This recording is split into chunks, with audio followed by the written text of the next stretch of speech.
The following program contains the opinions of the host, guests, and call-in participants. These do not necessarily represent the views of this show's distributors or sponsors. This program may contain obscene, profane, or otherwise objectionable language. Viewer discretion is advised.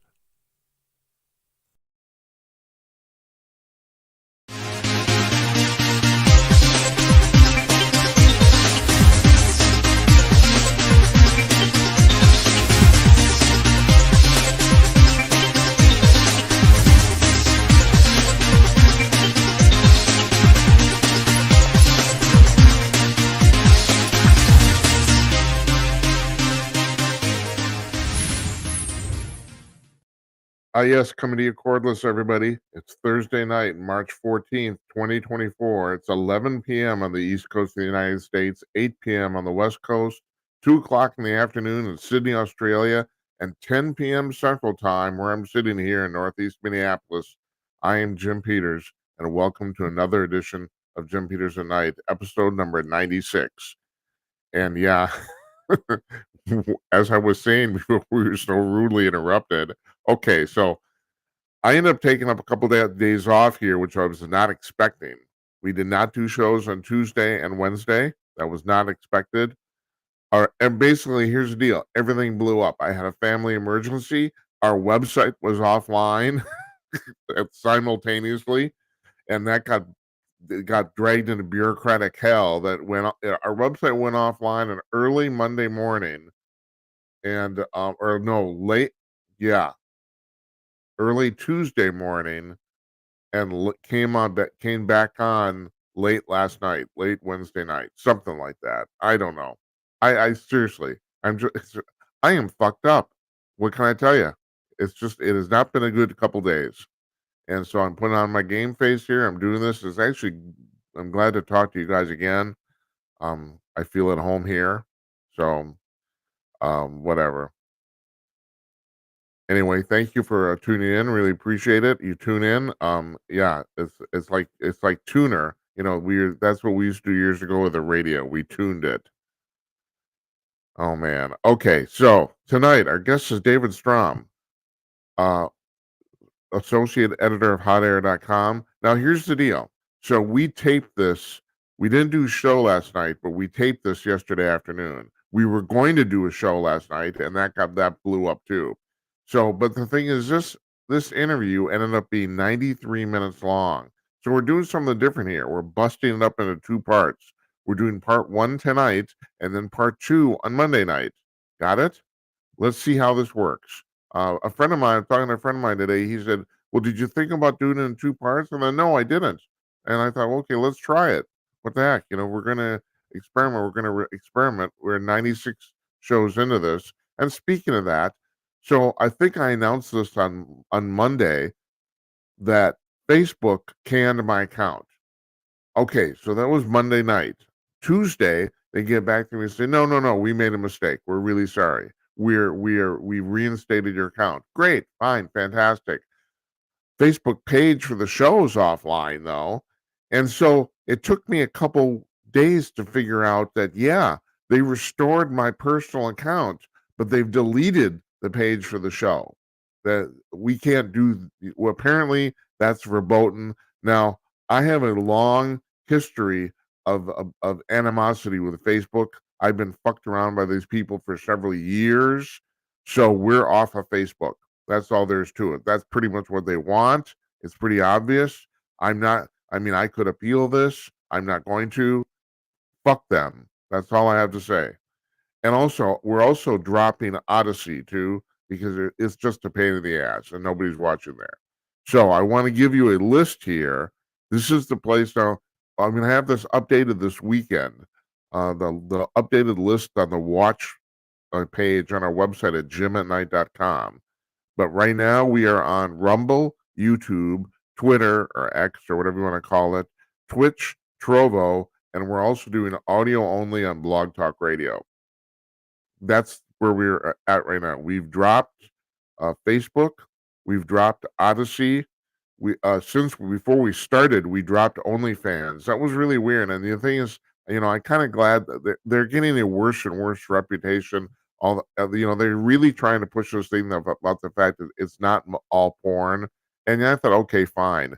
But I couldn't, um, if it was impossible for me to verify my identity. You have to verify your identity to actually open, to at least to stream video on an account there, and I couldn't do it. I did everything they asked multiple times. It did not work, so screw it. So anyway, that's where we're at right now. I gotta apologize to Jennifer Oliver O'Connell. She was supposed to be on last night, and also my apologies, heartfelt apologies to Michael Harrison. He was supposed to be on Tuesday night. Now, Jennifer is coming on. She's part of the dynamic duo with Jeff Myers, so she's coming on next Wednesday anyway. Michael Harrison, unfortunately, is having surgery in a few days, so we're probably not gonna get him anytime soon. And I want to get the date right here. Our 100th show is going to be a week from Monday, March 25th. And one of the reasons Michael was coming on here is because we were going to play his new music video. He's a member of the band Gun Hill Road, which has been active since the 1960s, and they're still making music, and they're still making music videos, and they've been quite successful actually. And the amazing thing is, so of course, Michael is the founder and publisher of Talkers Magazine, which is the industry bible for talk media in the United States. They because most of their songs are issue oriented. This latest one is called "Damn Scammers," and it's about being scammed online. They get played mostly. Their music is played mostly on talk radio stations, which is kind of on irony. I've noticed this. Talk radio has a tendency the music they play for bumpers or which is in and out of, commercials, and Don Imus was famous for this. He would play almost an entire song for 2 or 3 minutes in and out of commercials just 'cause it was mostly country music because that's what he liked, but that's cool. But there is relatively speaking, there's music played on talk radio. Now on this show because this is really weird. So you can license music to play on terrestrial radio and internet radio, but this show is not considered internet radio, even though we're on Blog Talk Radio. It isn't. So because of that, we can't license music. So the theme song for this show is I wrote myself. It's I've never known what to call it. I call it Midtown almost a default because it goes along with the skyscraper shit at the beginning. That's downtown Minneapolis, by the way, if you haven't figured that out. Um, so we don't really play a lot of music here, but terrestrial radio stations, they play their bumper music. And so Gun Hill Road, a band that's been around since the 1960s, if I'm right, Michael wasn't, an original member, but he's been on it. He's been part of it for a long time. Uh, they're still pumping out music, and they make these really cool music videos using partially AI. One music video they did, the one they did for World Radio Day, if I'm right, when Michael was on here on World Radio Day, and don't ask me, well, how the hell that happened. I mean, the guy's working for the United Nations, and he came on this show. But but the I think it was that video they did, that music video that was entirely generated by AI. It was an experiment they did. It looked fantastic. It looked kind of surreal too. Yeah, it did, but still, it was really cool. So anyway, they're pumping out music. So on our 100th show, a week from Monday, because we had to can Michael on Tuesday. We're gonna play his music video. Maybe we can get him on the phone. He will be like 4 or 5 days out of surgery. I'm gonna talk to him. So, I don't know how fit or he's gonna be to talk to us or anybody. But any rate, that's what's going on. That's what's been going on here. Yeah, we screwed a bunch of shit up. That's what happened. So tonight, David Strom Part 1. Next Monday, David Strom Part 2. Tuesday of next week, Les Velez, he is the founder and president or chairman, excuse me, of the Organization for Paranormal Understanding Support, OPUS. Now, this is a support group that he started for people who say they've been abducted by aliens. And you may laugh, but for most people, this is a really traumatic thing. And also, the majority of people who say they've been abducted are usually abducted multiple times. So, and no one can really figure out why. The thing is, if you're going to buy this, and I do, it's like it's the normal type of thing. Many and maybe even the majority of people are lying, but I don't think all of them are. If you're gonna buy it, no one's really figured out their agenda. And the thing is, it's usually we have a whole bunch of different species visiting this flying and visiting this planet. I mean, I'm convinced of that. Supposedly, the U.S. military has identified 60 different species of aliens, supposedly.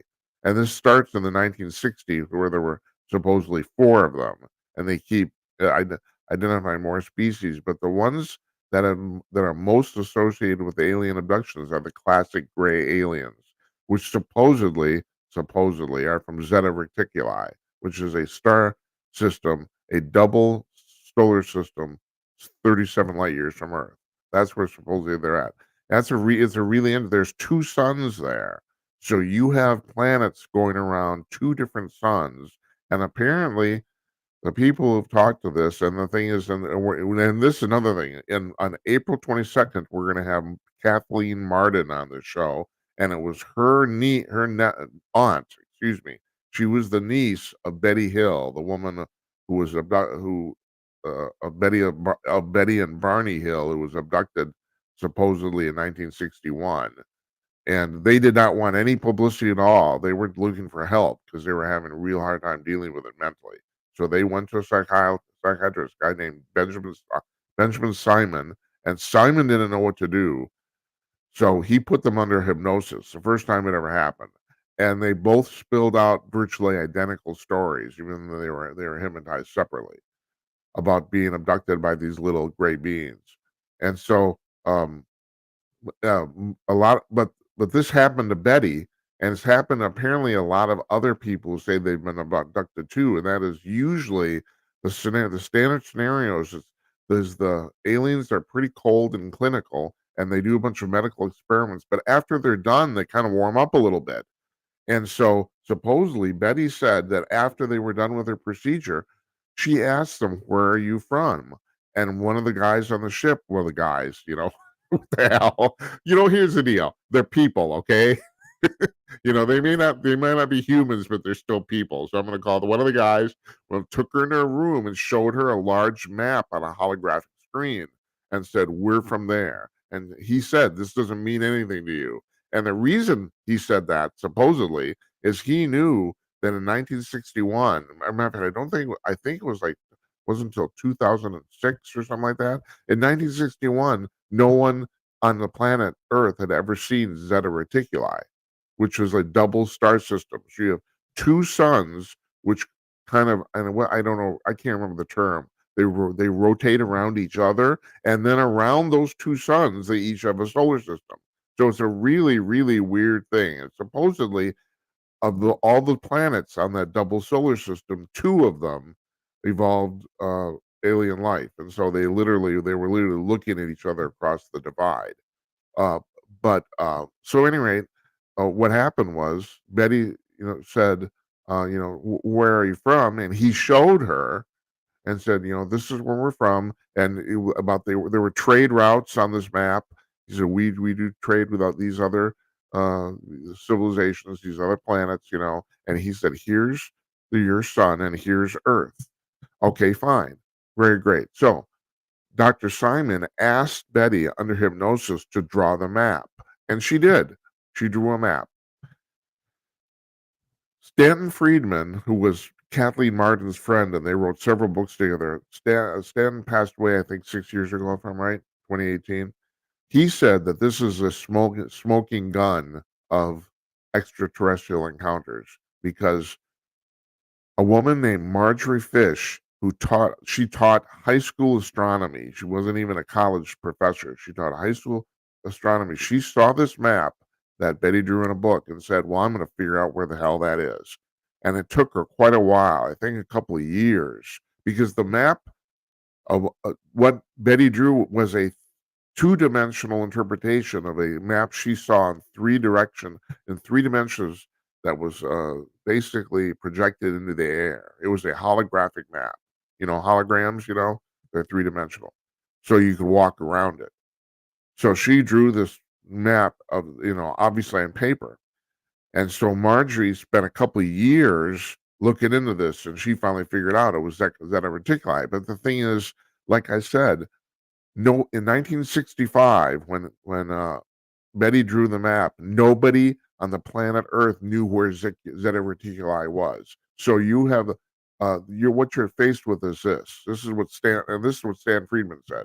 You're faced with the fact that a New Hampshire housewife was the only person on the planet who knew where Zeta Reticuli existed, or her story's true, and that's basically it. And yeah, so you're gonna there were 5 billion people on planet Earth, and she wasn't a trained astronomer. I'm talking about Betty Hill.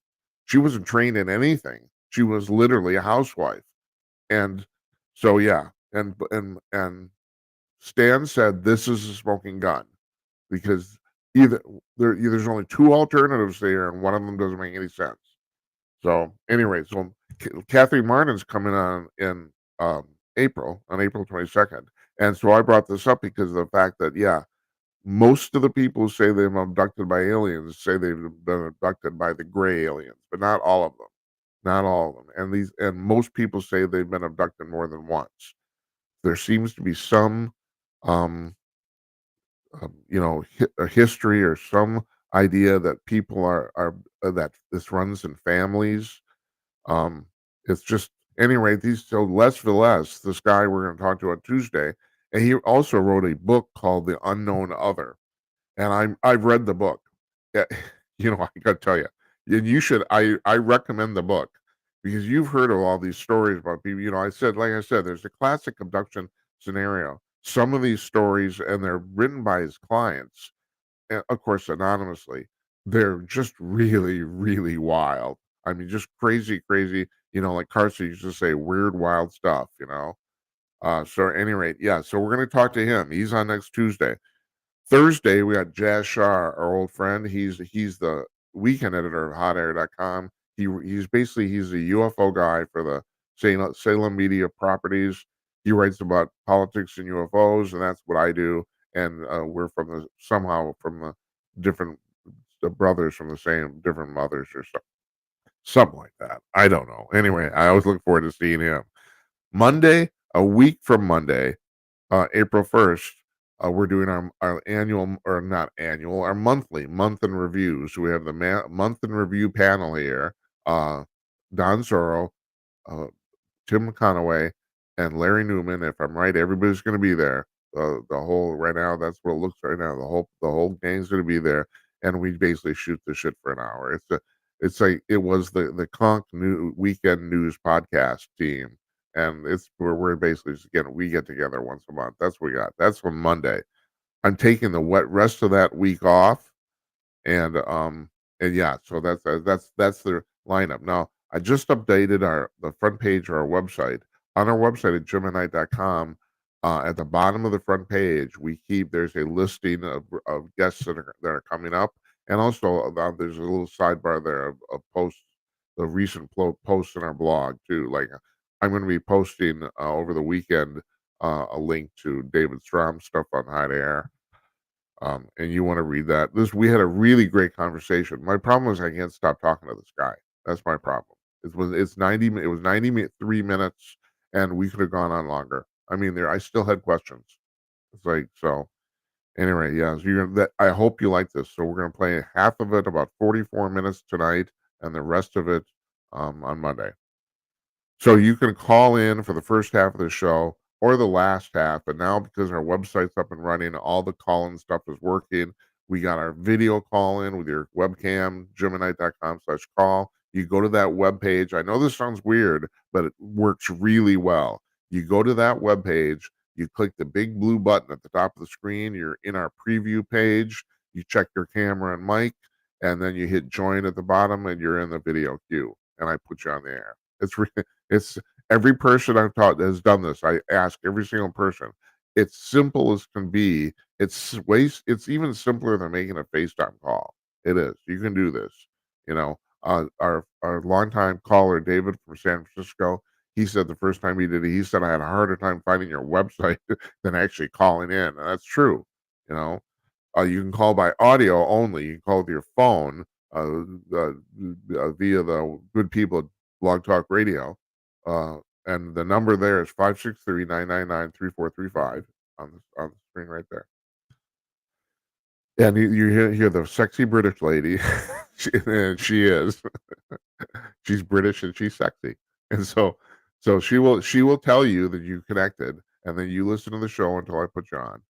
And finally, you can send me a text in real time, that number right here, 408-458-5088. I get those while the show is going.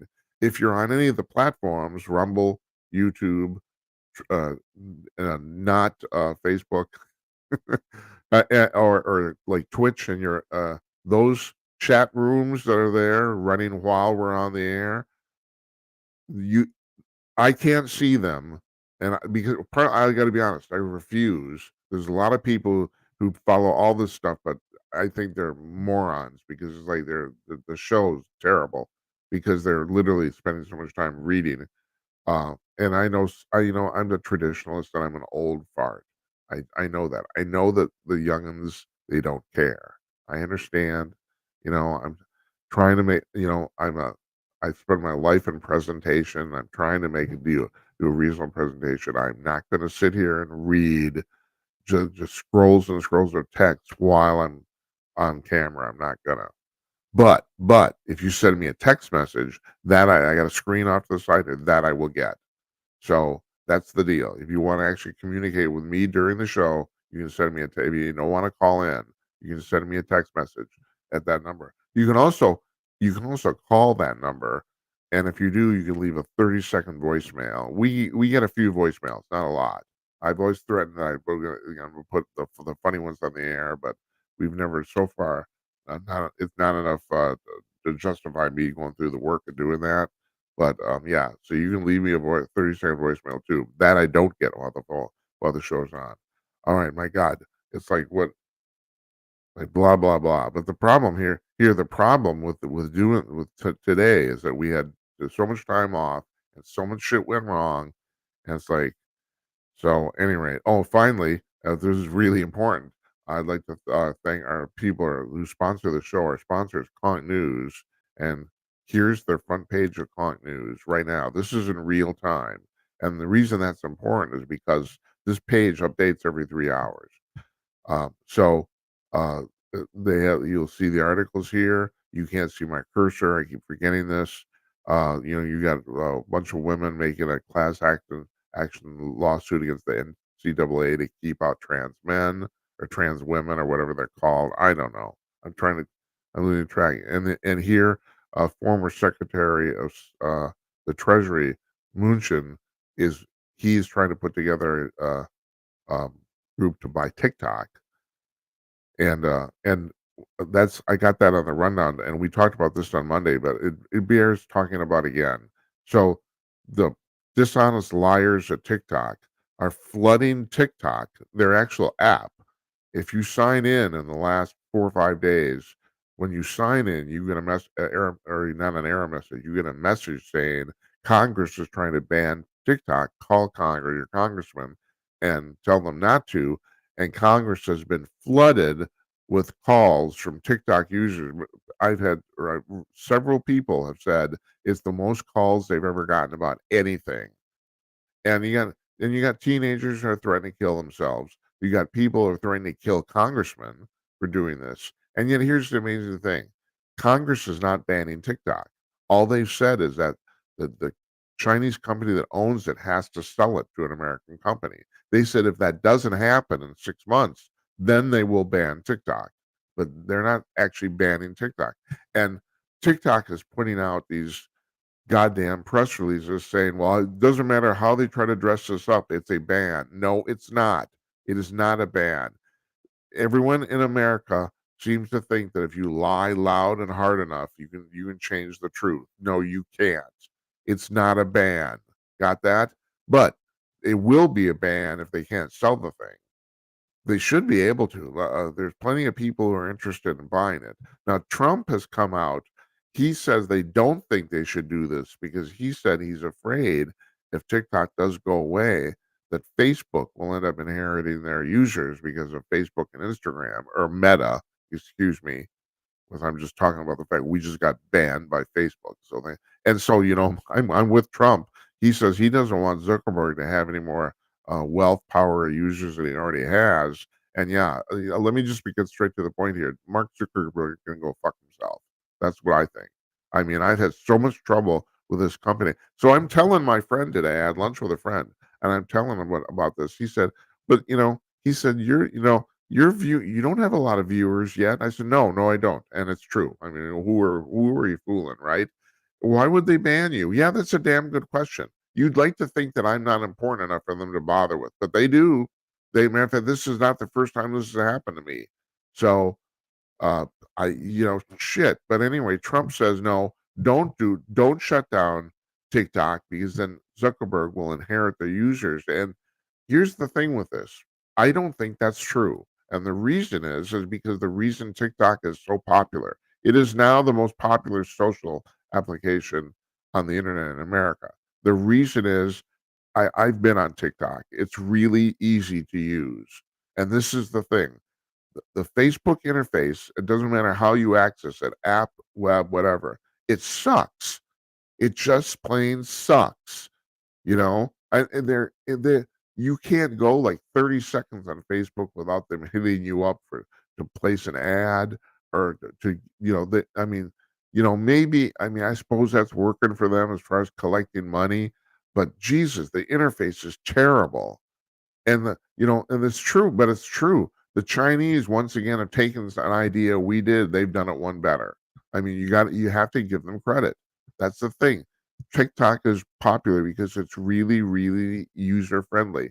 And on top of that, they don't really ban people for what they say. I mean, they got a little content moderation, but it's pretty extreme. They don't have they're not like the social justice warriors at Facebook who can Jim Peters at night because apparently I'm saying the wrong thing. I actually don't know why they took down our page. I don't really give a shit anymore. I'm not even gonna ask them. I asked them before why they canceled my account, and they said, "Well, you have violated the terms of service." Which ones? Oh, they finally got back to me and said, "Well, you're not a real person." I said, "Yes, I am." And then they got back to me and said, "Oh, well, we made a mistake. You are a real person. We'll reinstate your account, but not the page for the show. No." Do I sound bitter? Yeah, it's bullshit. It's like, and then my friend says he watches the show. He says, "You're not that extreme." I said, "No shit, I'm not." There's people who are way, way more extreme than me, and I think they're still on there. I don't know. I don't know. But that's the thing. TikTok is a really, really it's a nice experience to use. I am appalled by what people consider to be entertainment. I mean, so I was a former editor in chief of our sponsor, Kong News, and Jeff Meyer, who owns Kong News. This is about 2 years ago, 3 years ago, while I'm working there. He said, "Jim, get on TikTok and see if you want to get in and do this." Now, there's two reasons this show is not on TikTok. First of all, TikTok runs exclusively portrait vertical videos, and we don't shoot that way. And I'm not going to try to reprocess this.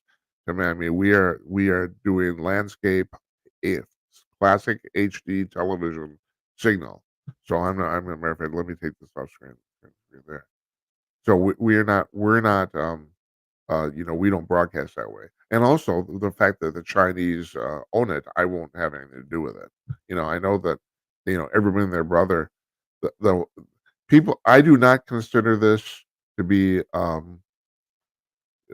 hypocrisy about the fact that Biden says he will sign this bill, even though his campaign is on TikTok. But here's the deal: as long as it's legal, as long as it's open, let people use it. But I won't deal with the Chinese that way. I just don't. I gotta admit, I just think they're evil. We have a lot of guests on here from the Epoch Times, the Chinese American newspaper, and I've said this, I really do believe this, that the Epoch Times and the Wall Street Journal are the only two newspapers in America worth paying for. I feel I love the Epoch Times, but if you look at the Wikipedia entry for the Epoch Times, they will call the Epoch Times right-wing extremists. Yeah, well, okay, so what's their problem? They hate the Chinese Communist Party. Oh shit, that's terrible. I do too. I'm not getting on TikTok. I refuse. So, but even still, there's the technical aspect of it. I gotta admit, I might have considered it if it wasn't for that, but I'm not going to even try. It's just too hard to do. All right, we're gonna I'm on my soapbox here. This is really I almost have to apologize. We but spent 20 minutes just burning through announcements because of all the crap that's been going on over here the last few days. So um I I will come back after the interview airs. I got something about we had some UFO news. So we'll do that. For right now, we're gonna play the first half of our interview with David Strom. And to do that, I'm gonna play a little bumper music. Here we go. Are we talking about bumper music? Yeah, I wrote this.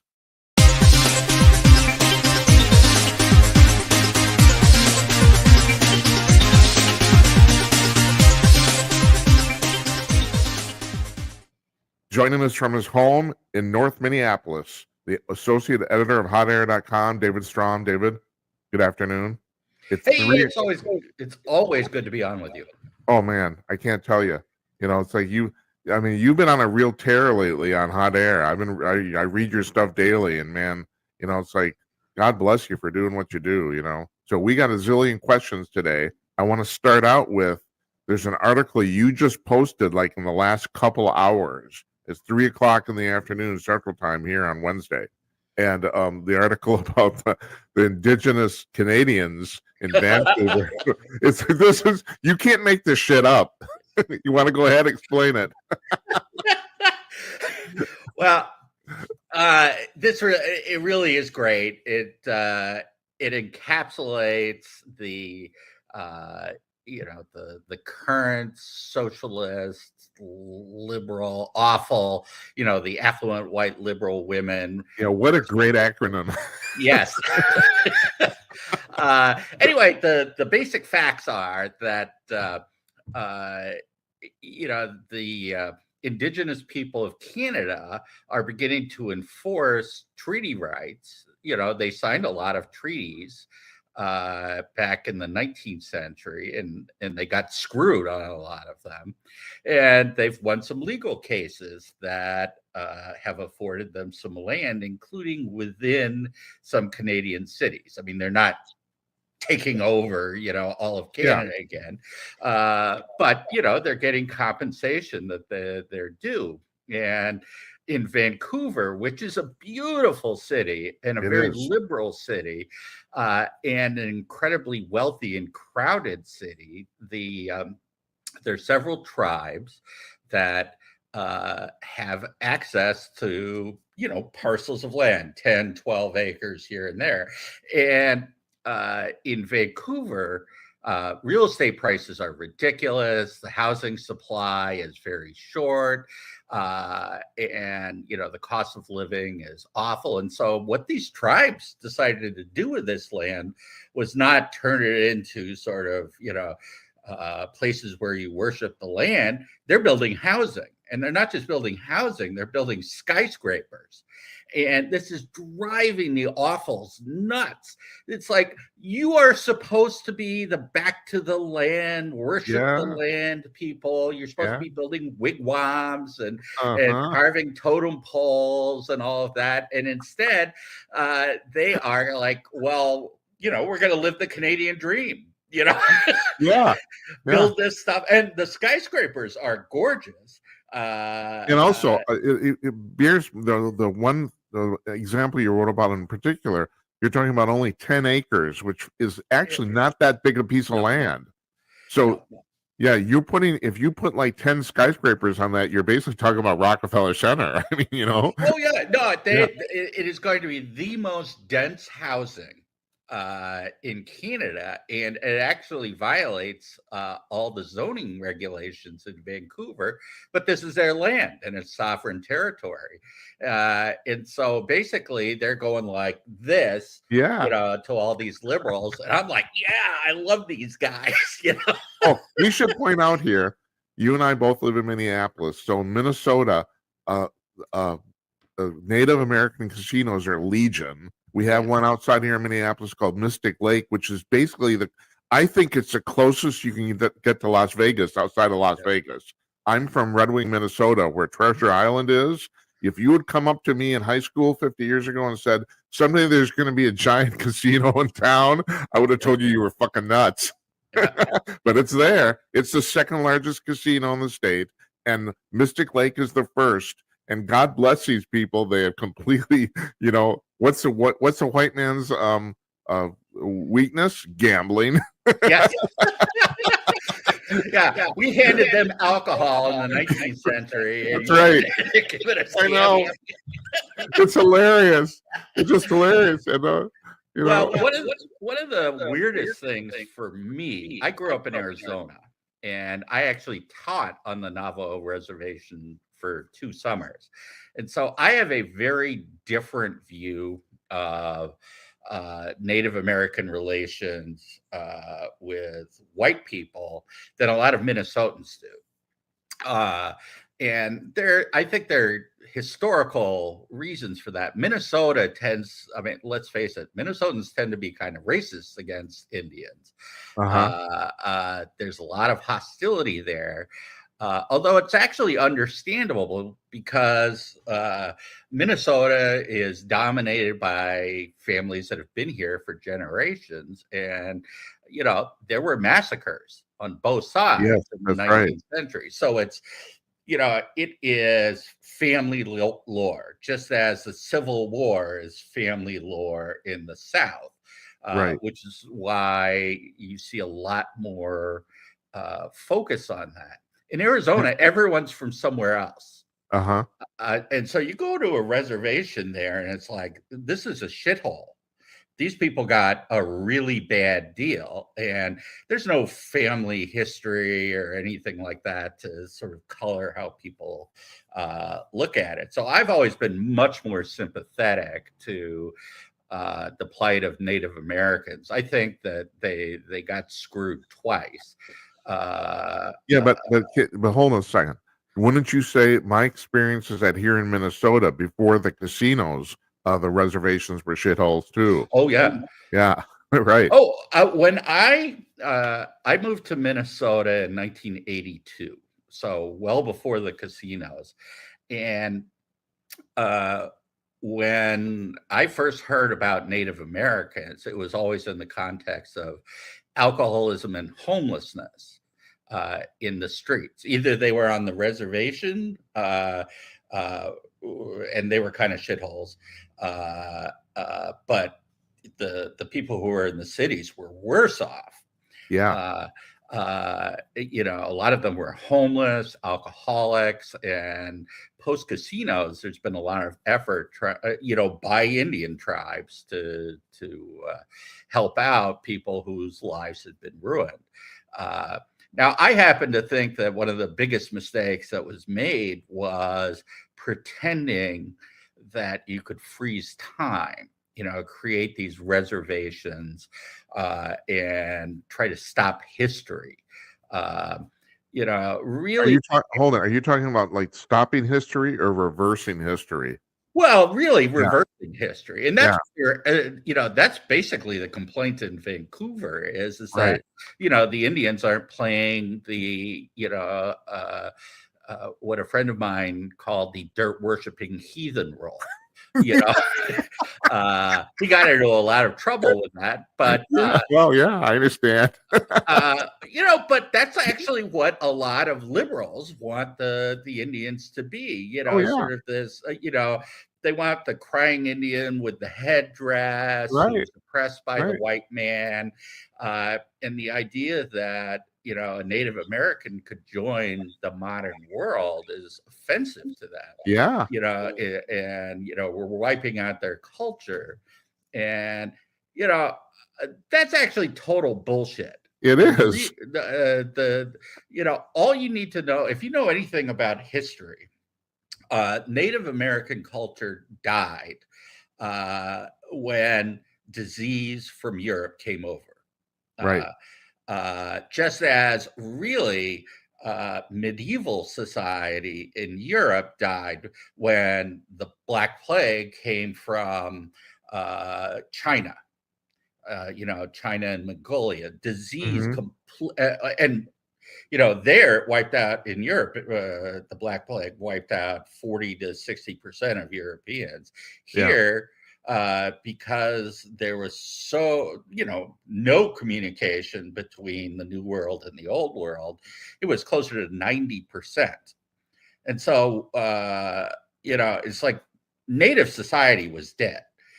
It's not even clear that uh, in pre-Columbian, uh, uh, America, uh, the natives were Stone Age before the diseases. There were civilizations here that collapsed because of the diseases, and that wasn't because white men were trying to kill them off. I mean, that sort of came later. Yeah. Right. This was just Here's pure your biology. blanket. Yeah, yeah. I mean, it's not that white men didn't do like really shitty things to Indians, but that's not what killed off. In fact, when we think of Native Americans, we think of them on horses. Well, those came over from Europe.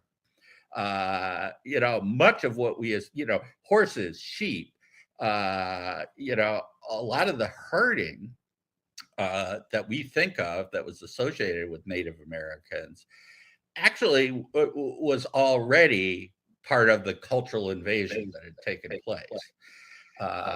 So, pre-Columbian America died in 1492, and Right. it had nothing to do with colonization or anything else. It was just pure biology. You Yeah. had an biologically isolated group uh, that suddenly was exposed to diseases that Europeans had been adapting to for millennia. And yeah, you're saying basically there was no intent. No, there certainly was later on, Yeah. uh, but even that was inevitable. I mean, that's sort of human history. Yeah. Uh, That's how come, I have a hard time with, I guess it's the way you look at things. I have a hard time with the whole deal about recolonization. Well, it's over. I mean, yeah, we hate to say it. We fucked those people, and yeah, we're sorry, but it's over, and it happened a long, long time ago. Same thing. My problem with reparations. There's not a single person alive today who was a slave. Not a single one. We didn't even have a hard time figuring out who would get the money. I mean, shit. It's done. right. I mean, that's my personal thing. I don't know, but it's the same thing with Well, the Indians too. You know? well, you could go. I mean, if you start down this path, uh, you know, uh, think about Turkey. Uh, Turkey used to be Greek. You know, Istanbul used to be Constantinople. Right. And what happened was you had the steppe people who came from Asia and drove out all the Greeks. And that's human history. Let's go back and have the Germans pay reparations to the Romans. I mean, Yeah. Right. uh, Where does it great. stop? Yeah, yeah. I mean, Great Britain, if you look at that, I mean, it is the population is not the original population. There were several waves of invasions. I mean, in fact, the royal family, they're all descended from William the Conqueror, who was a Norman. The Normans were Vikings who had settled in France. Northern Great Britain was a different group of Vikings. The Anglo-Saxons before them were invaders who came after the Roman Empire, and the Roman Empire was invaders. So Yeah. Everybody uh, was invaders. yes, I mean that is world history. And does it suck? Yes, it sucks. But it's also just the way that it is, and there's Right. no way. Just as I mean, most people, not all, but most people in the United States are descended from people who were fleeing oppression from Yeah. somewhere. And most of us have bloodlines that go back to, well, most of us, almost everybody, people who were oppressed, and that's everyone in the world. Uh, but most of us also have bloodlines of people who were oppressors, including African Americans. I mean, most people don't realize that the African slave trade, uh, originated with, Black African tribes Yeah. who were capturing other Black Africans and Right. selling them. Yes, there were a lot Uh, of Black African slave owners, and most oh, people don't yeah. know that. Right. That's right. Oh, yeah. In fact, slavery, was the right of conquest. Yeah. Uh, and, ironically enough, the people who stopped slavery were the Brits.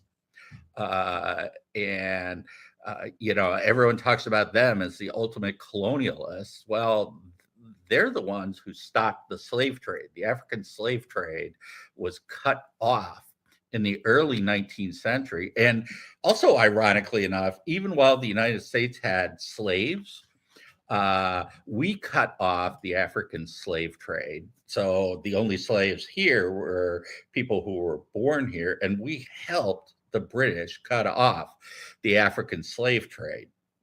Because, with the exception of probably 20 to 40% of Americans, everybody knew this was evil. It's just like, well, how do you get rid of it? Yeah. Right. And the answer apparently was by killing 500,000 people. It Yeah. was a I just heard suboptimal I solution. didn't know this. I just read just recently that during the American Revolution time, only 1% of the American population owned slaves. Oh, yeah. Very, Yeah. very few people actually own slaves. Right.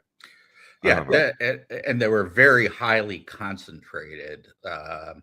Yeah. In fact, I mean, most Americans in the South were poor. You had an aristocracy, and then it was much more medieval Yeah. than the North. Right. It was almost a form of feudalism. I'm going to use this as a segue. You also wrote a piece the last couple of weeks about how we need the elites, even though they failed us. And I just thought this was brilliant, David, because you're absolutely right. We need these people, and yet they fucked us Oh, recently, yeah. anyway. Yeah. I mean, Yeah. I've been thinking about this a lot. And, if I didn't have, I write 6 pieces a day. You could write a book about this. But first of all societies have some form of an elite. Going back to, well, hunter gatherers, even, where basically you had the strong versus the weak. But, even, most tribal societies picked people based upon their the fact that they could defend people. Well, right. as society modernized over time, we've gotten this ever finer division of labor. And, I mean, think about if you or I had to make decisions about everything all the time. It is impossible. I mean, there's a reason why there's a division of labor, Yeah. which is different people are good at different things, Yeah. and part of wealth is specialization. Right. I got to Uh, stop you for a second yeah. because here's the deal with the prepper community. God bless them. I'm glad they're doing what they're doing. I'm giving up. Yeah. I am not going to grow my own food. I'm not going to be shooting it. I have relatives who still do this, Yeah. but I can't. I'm a city guy, it's like if the whole thing goes to hell, well, come just shoot me. It's like I'm giving up, I Yeah, can't. well, I mean, in such societies, there is a group of people who survive, but it's generally a relatively small group of people, and you're going to have an elite even in those. The people who are best at Yeah, this, yeah. they're going to be leaders. Now, I have to tell you something. This is a relative of a friend. So he's a prepper. And I don't know, we were sitting around a campfire. This is like 2 years ago drinking. And he knows I do this and he says, we kind of need a leader. Do you want to do it? I said, no. No, you just asked the wrong guy. It's like, yeah, no, I'm sorry. No, I'm not your leader. No, I can't. I don't know. It's not even that I wouldn't want to. I like these people. I have no problem with it. It's yeah. like, you don't want me. Anyway, I'm sorry. It's like, that's my No, story. no, that's I'm fine. sticking to it. I mean, there were a lot of commentators on my piece who didn't like the term elite. So we could throw in experts instead. Although I think the elite is bigger than that. You need to have a group of people who, uh, you know, just become hyper educated and generalists, are liberally educated. So, who, in some way or another, many of them are not experts, they're generalists. Yeah, I was going to say that expert is not a good word. Matter of fact, Yeah. offhand, I can't think of another better word than elite. Can you? Mm-mm. I chose it and knowing that a lot of people are going to go, elite, it sounds horrible. And it does. Uh, but I mean, think about during the Cold War, uh, after World War II, we actually had a very good elite. Not Oh, perfect. yeah, the greatest Uh, generation. I mean, yeah, it was yeah. fantastic. Yeah. And, they helped put together a structure in the world. I hate to use this term, but a world order which worked incredibly well. I mean, you saw the greatest explosion in human prosperity, the lowest percentage of human beings dying in conflicts, uh, and a relatively stable world situation that led to just tremendous things. I mean, we went from, in 1945, the world was, on its knees. Yeah. The British Empire would, collapsed. I mean, just literally collapsed. And the United States was left standing alone. But 15 years later, or what was it, 25 years later, we're on the moon. Everybody's got a car. Europe is put back together, and we have a world trade system that works. And you know, uh, if everything had just gone back to like asking people, what should we do? Everybody would say, oh my God, let's just go back to isolationism. It's very attractive. Create an autarkic system, one country, screw everyone else. And uh, that would have been a horrible mistake. I Yeah. mean, what you needed was people who understood history. Uh, I mean, it's not that they were perfect. I mean, they made a lot of mistakes, uh, but they were generalists who had a good grasp of history. And our founding fathers very much understood this and the way that they designed the system to keep the elite in check. Because as much as you need these people, uh, they divided the power up so that you didn't have a unified group, but you had groups that were competing for power and wealth. And Well, that system worked very well. you said in your piece, which I think was like master the obvious brilliant stuff, was the fact that that the rise of populism is happening, not even in America, but across the globe, really, because the elites have failed us right now. Yep. So, and you're right, temporarily they have. I mean, the whole thing's gone to hell. I mean, shit. I mean, you're talking about 1965, 1970. Yeah, we're on the moon. Everything's going great. Here we are 50 years later. I mean, for all practical purposes, well, first of all, the media hasn't worked for at least 20 years, if not Yeah. 30. Yeah. I mean, everybody, and well, talk about this. Oh, you didn't talk about this in your piece. Why did the elites go to hell? What happened? I think that there were a substantial number of things. I mean, some of it was there were uh, inherent, I don't want to call them weaknesses, but fissures that were underneath that go back, 50 or 100 years. I mean, uh, uh, the biggest was the ideological component, the communists, basically. Uh, but the Vietnam War undermined people's trust in the elite. I mean, Yeah, don't forget, under Kennedy, all those people were the best and the brightest. right. They were all Harvard. You had McNamara, who had been the CEO of Ford. Yeah. I mean, And, you just and there was go the take. impression, correct me if I'm wrong, that if Kennedy had lived, we probably wouldn't have gotten into the Vietnam War at all. I mean, he seemed to want to he seemed to be making moves to get us out of there. Would you agree with that? I don't know. There's a lot of historical debate about that. There's a real question about whether we have sort of idolized Kennedy because, well, I mean, he makes a great martyr. I mean, Yeah, I well, he see, does. I Okay, but see I have to Kennedy. I have to tell Sure. you, I have kind of gone the opposite. I went over for years. I've been going under the impression that he was basically overrated because of the romanticism of the whole thing and the fact he died. Now I'm starting to, when I look back now, I'm starting to think he was really trying to do some really cool shit, which was the reason he basically got stopped. I don't know. So my feeling's kind of the reverse. Well, we should do a show debating.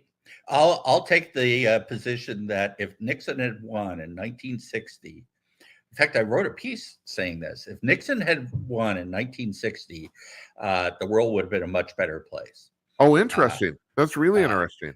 Well, is uh, that because of Kennedy's ideology, or do you think no. Nixon just would have executed much better, much faster?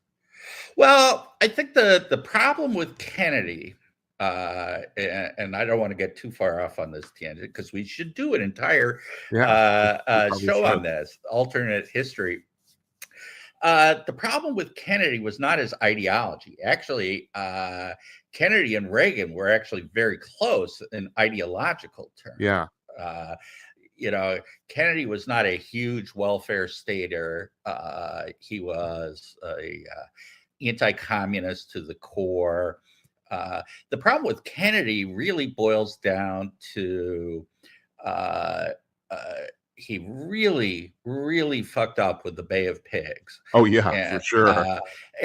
people think about that in isolation, but in fact, the Bay of Pigs led to the Berlin Wall. Most people don't know the Berlin Wall was built during Kennedy's. Yeah, Uh, that's uh, right. uh, so you had the Berlin Wall, the Bay of Pigs, and from there you got the Cuban Missile Crisis. All and in the first two, Kennedy came off as very weak to the Yeah, Soviets, which is yeah, why they took the step with the Cuban Missile Crisis. They figured we can, Kennedy's weak. right. We can take He, this guy. Right. Yeah, yeah. And so, everyone looks back at the Cuban Missile Crisis and says, wow, Kennedy like won that round. Uh, but, it'd be like if Joe Biden went back into Afghanistan and kicked out the Taliban. yeah. It's like, yeah, well, why are the Taliban in charge? That's actually a really good analogy. That's very good. You're absolutely right. That's right. Yeah. So, and then, I mean, just to complete the analysis, in 1963, the Soviet Union had far fewer nuclear weapons. They had pursued what very similar to the Chinese policy until recently, which was just have enough Yeah. to deter the United States. But we were by far the dominant nuclear power. By the end of the 1960s, after the Cuban Missile Crisis, I mean, Khrushchev said after the Cuban Missile Crisis, we're never going to be in that position again. And they went from a few hundred nuclear weapons to 30,000 in less than a decade. Yeah. And so you had this enormous expansion.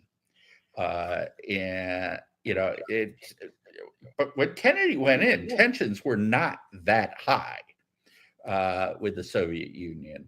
And they were competing with us on scientific grounds, Yeah. not so much on military grounds.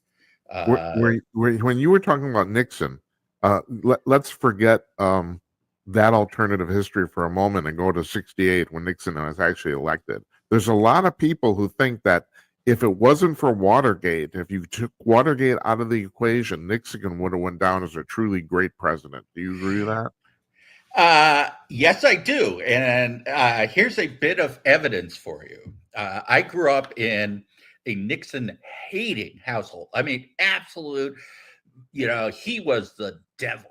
Uh-huh. And now I talk to my dad, and he says, Nixon was actually a pretty good president. Yeah. And I mean, he hated Nixon, with a passion. And my first involvement in politics was actually going out and handing out McGovern bumper stickers. Uh-huh. I was 8 years old, Yeah. and And you were an 8-year-old liberal. exactly. Because all 8-year-olds are liberals. Yeah. Well, there's something kind of bizarre about the notion of being that young and already under the impression, thinking, well, I think, Burke was kind of right. We need to have, these institutions, that go back. Hey, Turtle. Oh my So God. Oh yeah. anyway, That's good. I kind of like this, Yeah, I do too. I like it too. It's happened regularly.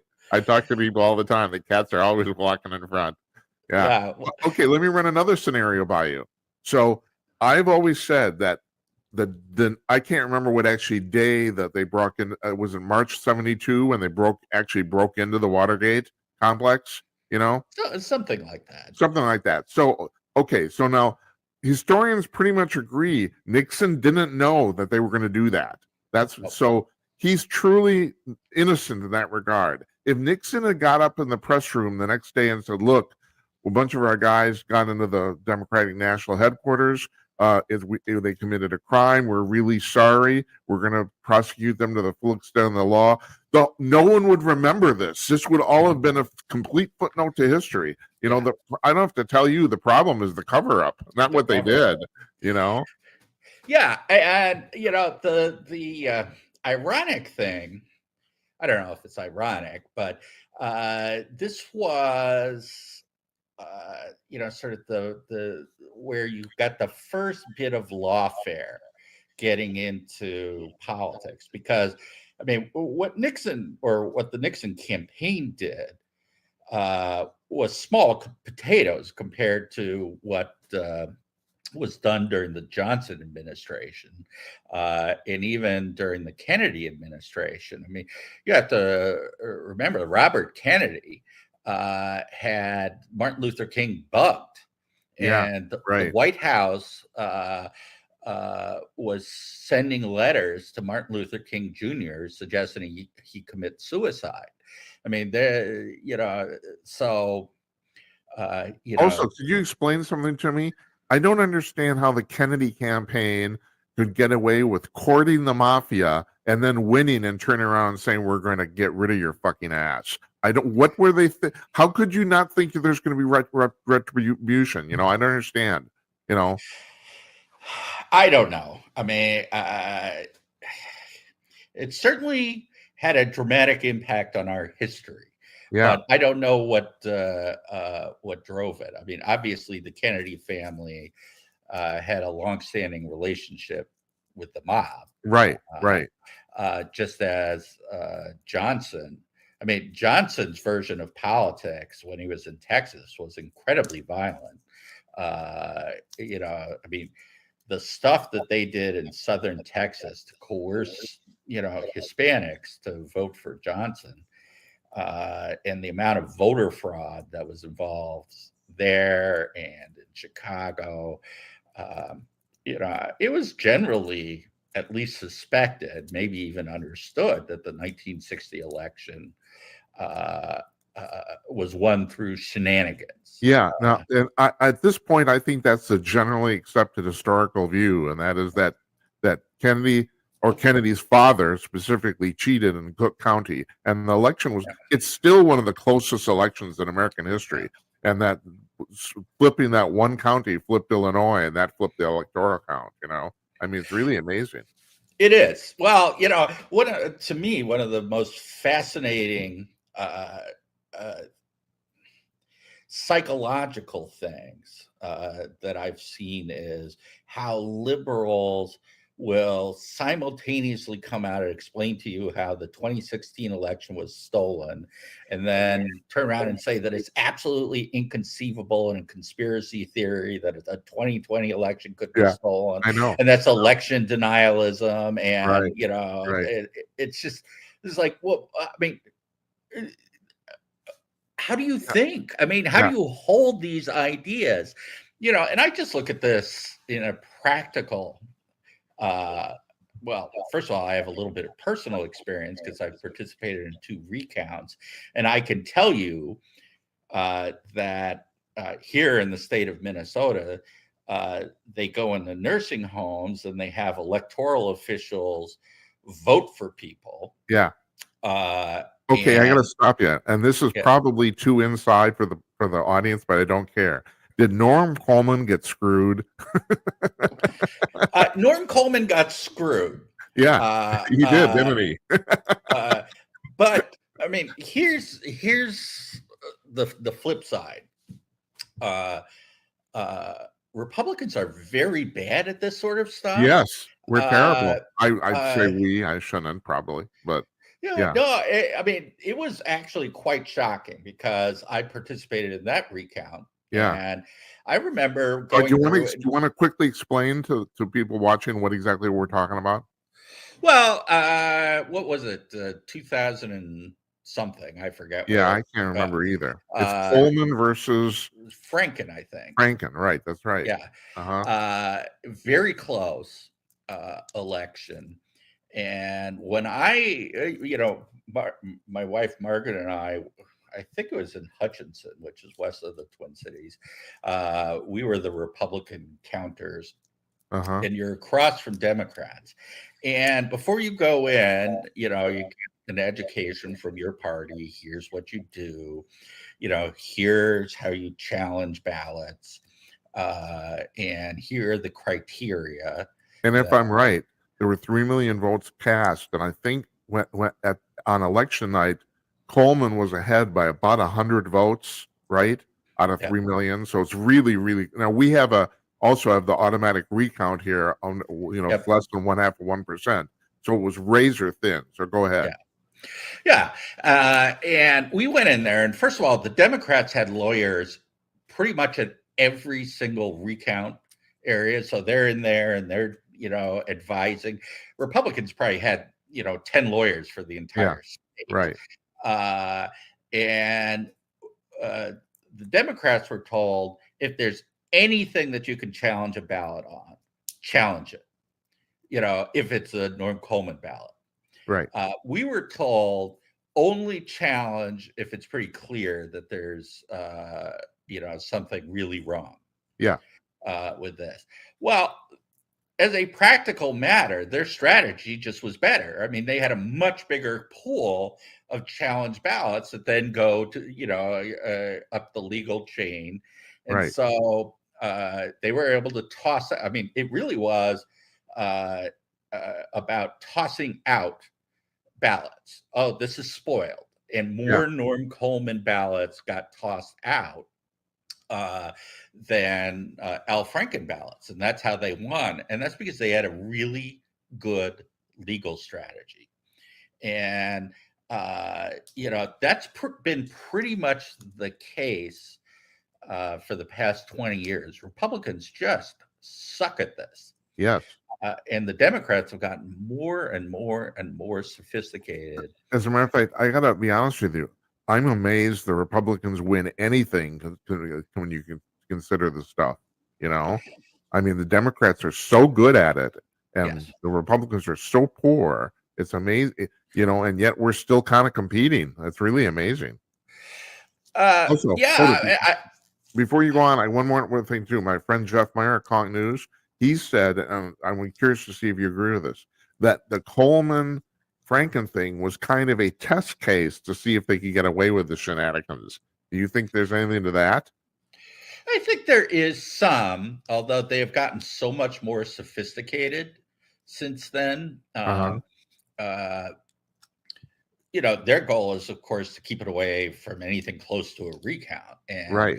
um, I think what a lot of people don't understand is you don't actually have now. I'm not saying that there's never any shenanigans about, changing the vote totals by putting in fake ballots and all of that, but you don't need any of that.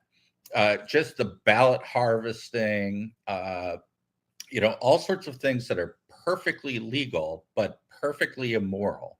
Yeah. And then you toss on top of that. In fact, just yesterday, there was a hearing where the three about voting in Congress, and the three Democratic witnesses, none of them would say outright that non-citizens should not vote.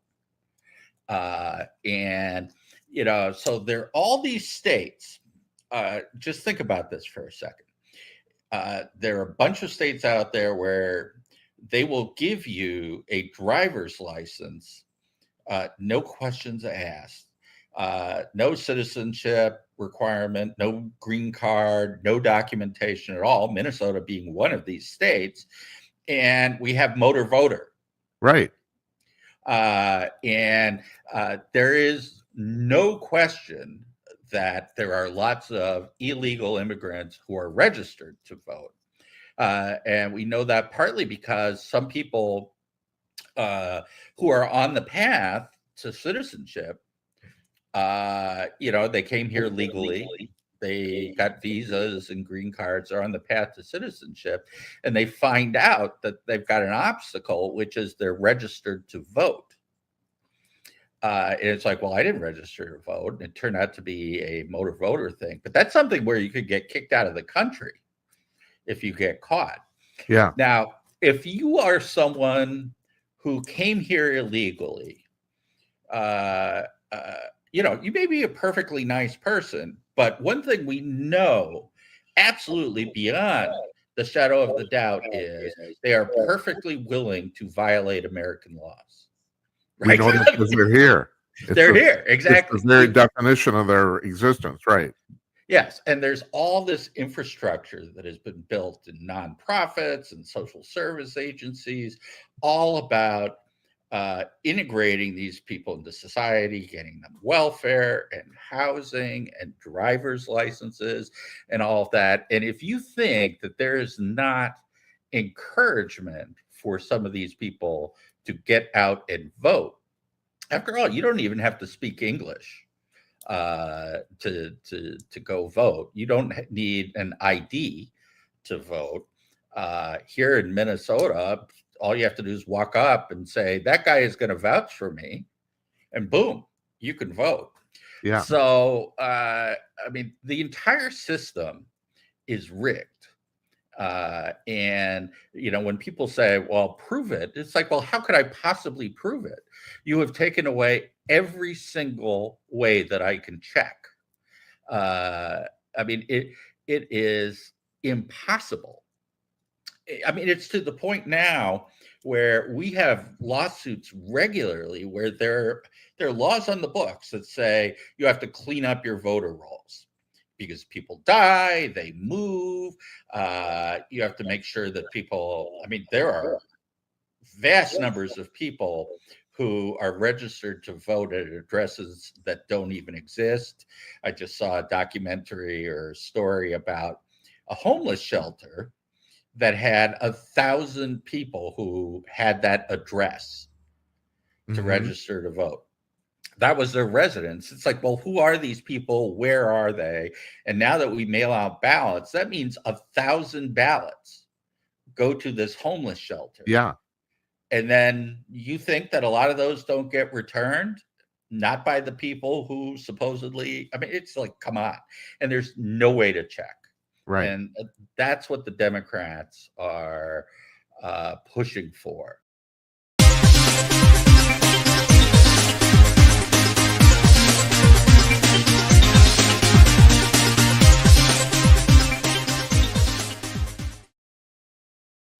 That's David Strom. First part of our interview with him from Wednesday afternoon. Fascinating guy. He's done so much. He's worked on presidential campaigns. He was a history major at Carleton College, the Harvard of the Midwest. We joke about that, just like it's in a little town here in Minnesota, but it does have that reputation. And people have gone there have a tendency to be liberal, and like me, David is a former liberal, and I guess we both saw the light or something. I don't know. Anyway, uh, second half of that interview plays on Monday. So, and he talks about the guy writes 6 pieces a day, 5 days a week for Hot Air. I don't know how he does it, and his writing's brilliant. It's just brilliant. Now we're gonna post this weekend. I will post a link to his author page on hotair.com. You can go read some of that stuff. But we'll play the second half of the interview on Monday. So before we leave here tonight, I want to address the fact that the Pentagon has released a report they did through the. I always get this confused. It's the ARRO office, the anomalous uh, something aerial, whatever about, and they said basically they plowed through 80 years of records and can find nothing that would lead them to conclude that there's any extraterrestrial life out there.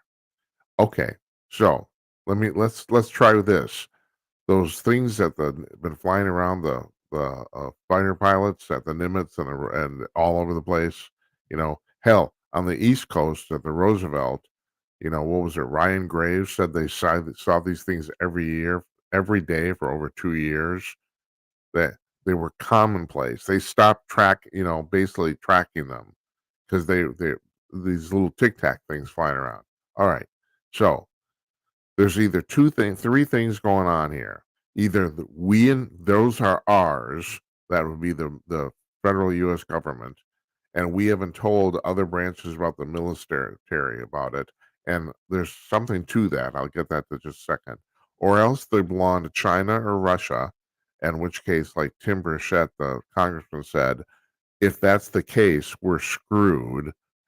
yeah, yeah. That they're the only other countries on the planet who can even come up close to doing anything like that, or they're from outside of the Earth, and that's extraterrestrials, and like, what's his name?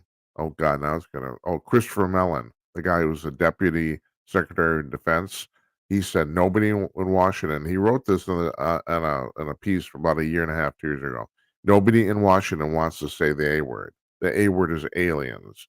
So you have those three choices. They're either ours, that belong to China or Russia, or they belong to a civilization not on Earth. Now, these things regularly, basically by their own existence, they display characteristics that are beyond our physics. So you're going to tell me that the Russian did that. Now, when it comes to the fact that they could be ours, and I've said this before, I actually think, my personal speculation, only my opinion now, I have no evidence, but based on what I know, I think a lot of them are ours. But they were built because we reverse engineered crash extraterrestrial space technology. That's why we have them, if that's the case. I don't know if that's true or not, but either not Russian or Chinese. I know that for sure. I mean, we are easily the most technologically competent uh, country on the planet, not even close. So the Pentagon plows through 80 years of UFO records and comes to the conclusion, oh, no, no, no. There's nothing here that points to the fact that they're from outer space. Oh, bullshit. You are lying your fucking ass. All right, like I said, explain this. So you got three choices, and those are the only three available choices. Not because I say so. Logic dictates this. They're either ours, they're Chinese or Russian, or they're from another planet. That's it. Take your pick. And like I said, most of these things defy our known laws of physics. So what do you think, huh? They're backpedaling. That's what they're doing. So what's his name? David Grush stands up in Congress and said we have crashed extraterrestrial spacecraft. They don't want people to know this. They don't. And who knows why? There's I have heard there's been a debate, not even a debate, a struggle going on in the Pentagon for years on whether they should tell people that they know there's things from on other planets, because a lot of first of all, they give up their technological superiority advantage if they admit it to other countries. So you have an actual national security issue here by telling the public you tell everyone on Earth, right? Okay, so there's that. That's actually legitimate. Then there's the fact that some people think the public is not ready for it. Now, Jazz Shaw's coming on this. He's coming on the show 2 weeks from today, and we'll talk about this again. Because him and I have a little disagreement on this. He thinks that Americans can handle this, and I kind of think that too now. But my point is, I don't think a lot of the rest of the world can. And once again, if we tell the American public, you tell everybody. So there's that too. So and then there's the third thing, and this has been coming out more and more, and I've heard that this is legitimate. I mean, you may laugh at this and scoff, but there's people in the military and apparently some high-ranking generals who think that this is actually has something to do with demonic possession. In other words, this is a religious uh, phenomena and not a technological or an extraterrestrial one. And yeah, okay, you can laugh, you go right ahead, but they think that, and you know, and there's another thing I've heard too, and that is that they don't want to tell the public because they think that this is so unbelievable the public wouldn't believe it, and that is that these things are actually truly from a quote unquote another dimension that actually resides on Earth. In other words, they're from Earth, but they're from a dimension we can't access. So, in other words, the theory is that we are sharing the planet with another civilization and we are not aware of them. Now, if you know anything about dimensionality, first of all, string theory, which is probably at this point likely to be true, it is more and more stuff about string theory gets confirmed all the time. Although it still is not it's there's theories like the theory of relativity where we've essentially proved it, but technically they're still theories. This is not one of those things. String theory is still up to conjecture. But according to string theory, there's 11 dimensions in our universe, and we humans can only access four of them.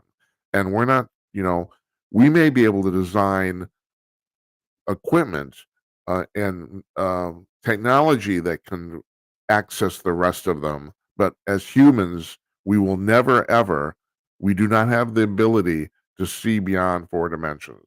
I mean, I have seen people trying to come up with visual representations of what the fifth or sixth dimension might look like. Oh, God. Just give it up. It's like, it's not going to happen. But we might be able to come up with technology that can sense it. That's true. But the point is, if there's a if we're if we're sharing the planet with another civilization that lives in another dimension, literally, we would not know it as humans. We would not. There's no way we would ever be able to access that. Now, the thing is also about dimensionality is that if you're living in like the seventh dimension, you'd have no trouble accessing the lower dimensions. I mean, here's an example. We live in a 3D world. Now, I said four dimensions, but I'm including time in that, which is a legitimate dimension. But in terms of physical space, we have height, width, and depth. We have three dimensions. So if somebody's all right, if we were dealing with a civilization or some phenomena that it only existed in two dimensions, we could access that. What that would look like, that's simple. It's a piece of paper. Everything's flat. That's the way it looks. And everything in that world, if there's people living in that world, they don't know they're flat, but they're flat, right? Okay, so now if you got something in the fourth or fifth dimension looking down on us, they see our 3D world, but they're in a 4D world and we can't see it. So that is the analogy that I will use to explain that to you.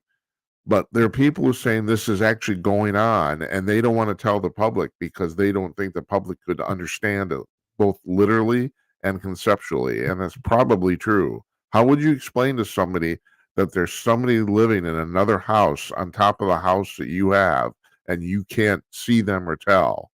You know, I mean, it's just the whole thing gets nuts. And this is where quantum physics has brought us. I tried to explain this to my friends about quantum. There's the famous. This is the experiment that basically proves quantum physics exists, and you can look this up online. It's called the double slit experiment, and it was done in the. I think it was originally done in like the 1940s, but it's never failed, and it basically says that that light exists in both a particle and a wave simultaneously, but you can measure one. If you measure one, you can't measure the other.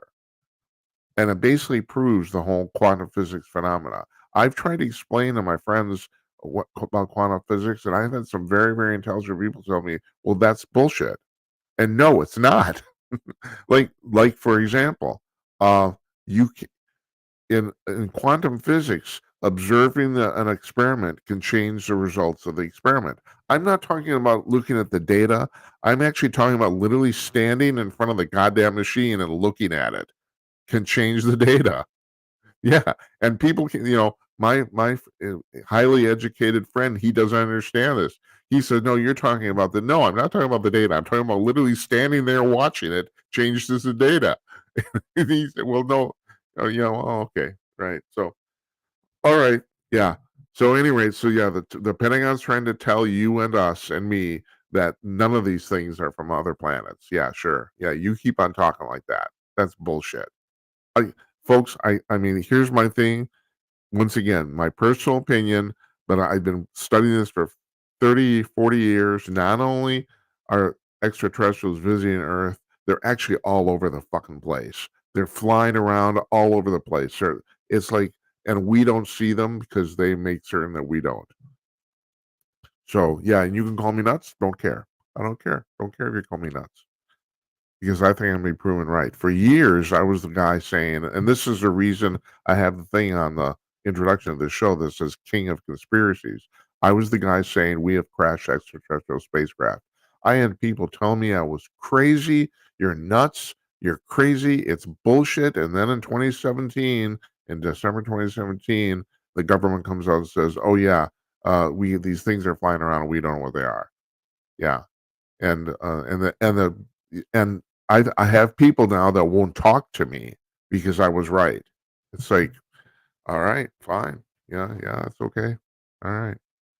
So now there's things that I don't necessarily talk about because I don't know if they're true. One, for example, is that not only are extraterrestrials visiting us regularly, they're actually living among us. I don't know if that's true or not. I have nothing. There are people who say this. I have no like corroborating evidence of any kind to indicate this is true. The only possible thing is, and this has been known for many, many years, apparently since the 1950s, that there's a species of extraterrestrials that look completely identical to humans. Matter of fact, they're basically humans living on another planet. In other words, we even share DNA. They're the same. So you never know that you would never know. You could go to the doctor, take the DNA test, go to get an X-ray. They have spleens, all that bullshit. That they are us. They're humans living on another planet. Now, how that happened, I have no idea. And so, some people say, well, no, it's not that they're human, that they seeded this. Who knows? I have no proof of that. But that's the only thing I've ever heard. That these people, I'll call them people again, could get away with living here, and you could meet them in the dining room of McDonald's, and you never know. Supposedly that's true. But I have no evidence of that. I don't know. I'm just telling you what I hear. That's what I do here. Once again, I want to apologize for the last couple days. Just complete bullshit. So, but we're the ship has been righted now, and we're going forward. You have a really nice weekend. We don't do Friday shows here. This is Monday through Thursday, live at 11 p.m. Eastern, 10 p.m. Central. So our next show is Monday, next coming Monday, and what's that? The 18th, right? We have part 2 of our interview with David Strom. That's going to be this coming Monday, and then on Tuesday, Les Velez, the founder and chairman of the Opus Project, where they the support groups for alien abductees. So we got the whole week planned out. Basically the rest of the month. We got it going on. I'm Jim Peters. I want to thank you for watching. This is episode number 96. So a week from Monday, we do our 100th episode. We'll break out some champagne or something. I want to thank you for watching very much. Really appreciate it. Good night, Esperanza. Good night, Uncle Donnie. And good night to you, wherever you are. I'll see you on Monday. Have a nice weekend.